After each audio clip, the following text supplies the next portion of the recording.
What's happening, everybody? Welcome back to the TV Toycast YouTube channel, and today we are unboxing from G.I. Joe in the Classified series. It is the Cobra Scrap Iron and the Anti-Armor Drone. Got this on clearance. Can't beat a good clearance, of course. I think it was like $13 maybe. Relatively cheap, and getting scrap iron in the collection was worth it to me. I'm not a big vehicle guy with the G.I. Joe Classifieds because they just get so expensive and they take up so much space. I've realized a lot of these lines, especially way back in the day, they were playset based, they were vehicle based, and now as we get into the 2020s, 2025 as the year it is now, these have been going about 5 years. The vehicles don't mean as much to me personally. It is cool to do something like this, but I could also see, and I think there's a reason this was on clearance. I think because people were like, you know what, I don't need this. I like that guy, but I don't know if I necessarily need him, and I think sometimes that's what happens. So I would like to see, but I have a feeling the individual action figures probably do more business-wise than these. But again, that's just a guess. Of course, this is the all cardboard style packaging from a few years ago, number 74 there on the back. A lot of information. Of course, we got scrap iron. He's 6.2 inches, which I guess means he is 6'2", right? He's got a few weapons. Looks like a helmet there. The anti-armor drone, a couple of blast effects, it looks like, and some missile launching action, which is pretty cool. Not a bad set. Again, I've never had any quality control issues from Hasbro with this type of packaging. But this doesn't really look great on a shelf, right? And number 74 there with a QR code if you're so inclined. This doesn't look that great on it. It doesn't look bad or anything. It's just, you want to see the figure. You want to see all the stuff.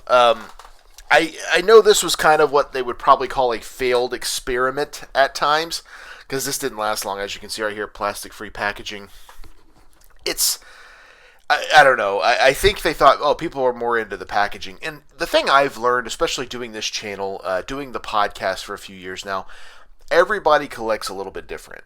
Travis, for instance, collects way different than I do. He kind of gets into an idea and he's like, oh, I want to do this. And then I think sometimes he gets over it. He was as into big rubber guys as I was.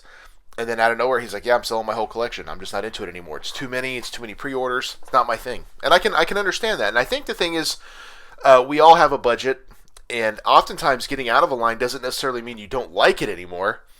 Maybe that just means that the next line that you're wanting to collect hits you a little harder. I don't know this for a fact. I feel like the big rubber guys will flourish with the upcoming LJN Wrestling Superstars, or is it LJN Superstars?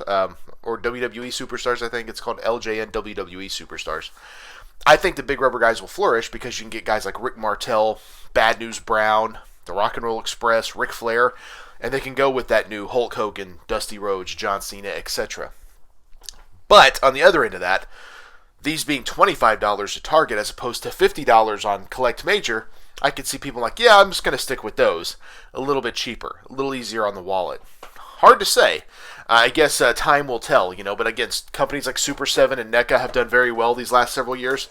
They obviously have a little bit of a higher price point than your Hasbro or your Mattel. So I guess it's hard to know any of that information. We'll just we'll know when we get there, I guess. But open this G.I. Joe up. Like I said, I've never had any issues with these. They don't bother me too much. But I am a loose collector. If I was a mint on card collector, I have a feeling these would be a no-go for me. Wow, look at the twist ties. Normally, if I wasn't doing a video, I would just untie these because these are actually relatively easy to untie.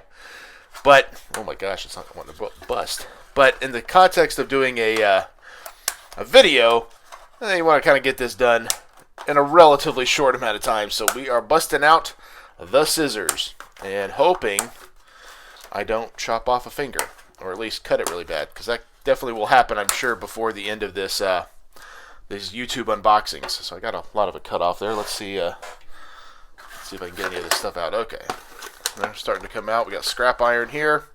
Got him out. Got all this stuff out. Wow, such a mess, such a mess, such a mess. All right, so this is the anti-armor drone. It's not totally put together, obviously, so it looks, I believe, is this right? I don't exactly know. I'm going to have to look at a box to make sure I'm putting that together correctly, because I really don't know. Got all kinds of accessories. The Hasbro does a good job of putting these in baggies, which I do appreciate. Helps kind of keep it all. This box would actually come in handy to store some of this stuff. We'll kind of take a peek at everything here. Again, all plastic free. I had heard way back in the day, this is like 2 or 3 years ago, that was like a government thing, like no more plastic. And my thought on this was very simple. I was like, okay, toys is an interesting one because I understand plastic for the environment, but a good portion of people don't open this, so it doesn't become trash. So that was kind of interesting to me because I was like, well, is that the biggest culprit? Where I was thinking, like, look at food products. Almost every food product has plastic in it somewhere. So he is not the prettiest looking fella, is he? Look at that. Scrap Iron's seen some stuff. I would say that is a guarantee. But you think about any type of TV type dinner has a plastic film over it. Cheese, if you think about Kraft cheese, just simply that. Pretty cool helmet. I do like that. I do like showing off his battle damaged face though. That's kind of fun. So I'm not sure how I'm gonna do that yet. Looks like a bit of a communicator here, or possibly a Nintendo Switch. I don't know. You guys be the judge on that. I'm gonna stand him up here. Hopefully he stands up good. Usually the G.I. Joe figures do stand up well. I'm trying to figure out how I do this. It looks like this goes on right here. And this may be adjustable. Maybe not. Maybe a little bit. We'll see. Alright. And these go in here.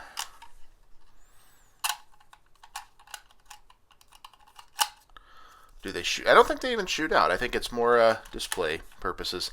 That's kind of disappointing. Back in the day, you could always shoot out the missiles and stuff. So, what are you gonna do?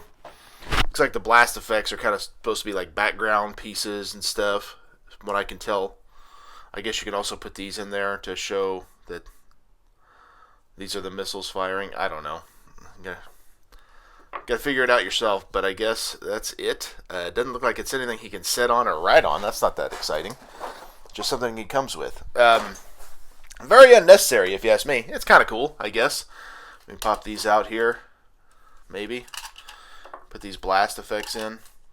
That actually looks a little bit cooler than the missiles, like the blasts are coming out of there. I like their different... I don't know. Maybe it's not that cool. I don't know. What do you guys think? I feel like this is an unnecessary thing. Now, if I wouldn't have got this on clearance when I picked this up, I don't know. Scrap Iron wasn't that big of a hit for me where I was like, oh, I got to get this. It's just, I don't know. I do like the helmet, but like I said, I like the scars on the head a lot too. I think for me, we're going to do one of these. See if he can hold his helmet. Kind of like, that way he doesn't lose it, of course, but maybe if I can manipulate these arms enough. Yeah, not wanting to cooperate. Overall, though, not a bad figure. I do like it. I feel like it could be a little... That anti-armor drone is cool. It doesn't feel like a necessary piece of the collection. I feel like that's what we get a lot with some of these, where... Would I have bought the standard issue Scrap Iron ahead of this? Yeah, probably. There we go. That works.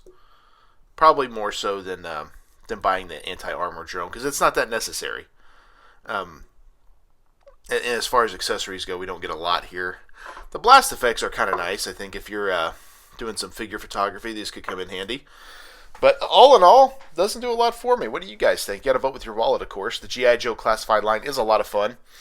I don't buy a lot of these. Like I kind of go in and out. I don't know if you guys ever do that with some of your collections, where you like them, you're into them, but you don't always jump to buy them. There's several I need to get still that I would like to get, but just haven't really been able to pull the trigger on them. And I think a lot of that is there's other stuff I want more, and so you do have to make those decisions sometimes. So one of those things where it is what it is. But let me know, are you collecting G.I. Joe Classified? I mean, it's also been out for about 5 years, so sometimes after a few years, a line starts to kind of, not, I don't want to say die, but the popularity isn't quite there like it once was.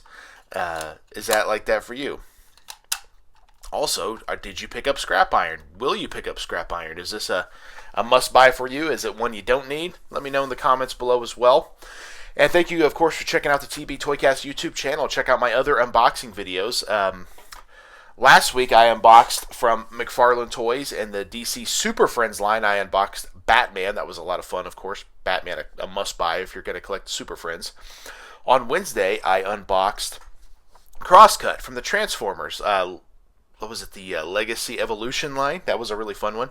And then on Friday, the back to McFarlane Toys with a retro Spawn Widowmaker. A lot of fun there as well. So check all of those out. And of course, check out What's on the Pegs, dropping every Saturday, all about my toy hunts and what I'm finding out there in the wild. And then, of course, once a month, check out Tales of the Toy Box. This past episode, episode 4, was all about Toy Biz X-Men. Really fun line. Always fun to talk about. Huge X-Men fan. And will always go down as one of my favorite 90s toy lines of all time. Very, very fun stuff. But that's it. Also, check out the TB Toycast podcast every Thursday with me and Travis. We have a different main event covering a specific toy line, as well as talking all the news and happenings in the toy world on that particular week. So check that out wherever you get your podcast. But that's it. That's all I got. Thank you guys for checking out the TB Toycast YouTube channel. That's Scrap Iron. And this is the anti-armor drone. Maybe. And we will see you in the toy aisle. Yeah. One more time.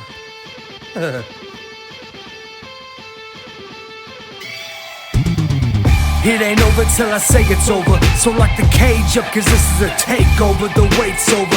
If this the final time we meet, then you'll be on your back on my feet. Then I'll tip the cage over as a hangover. I'm super fly so I can splash off the top. And I can shut down the shot.